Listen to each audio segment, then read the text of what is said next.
Ahoj, vítam vás u tohoto videa a v tomto videu si urobíme takú misku pre LPS.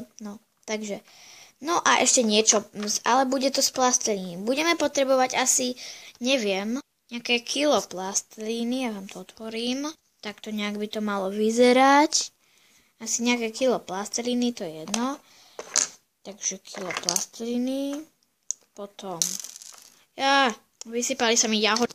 Prepáčte, už tu nič nemám. Tak. No. Ako druhé budeme potrebovať niečo na válkanie. Ja tu mám taký válček. Taký sexy válček. Hej.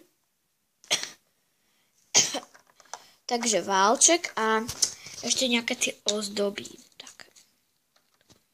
Hviezdičky. Takéto. Dobre. Ozdoby. A ja potrebujem ešte aj knihu na varenie. No. A také veci. Proste knihu vyrábania. Mám takú značku. No. Takže. Ako prvý postup si vyklopíme plastelínu z tohoto. Počkajte. Tak. Krávičku si našu odložíme. A máme tu plastelínu. Teraz si ju roztrihneme na štvrťku a 3/4. Hej? Asi tak nejak.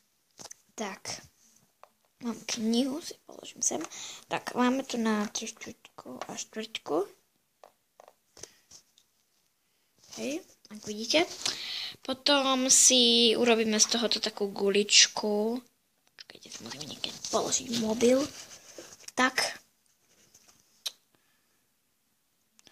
Tak dúfam, že ma všetci dobre vidíte. Tak si urobím takú guličku. Tak. Takto nejakú guličku. Hej. No a teraz si do nej takto urobím takú malinkú dierku. Tak, asi nejakú takúto. No, tak nebude tak moc malinká. Tak.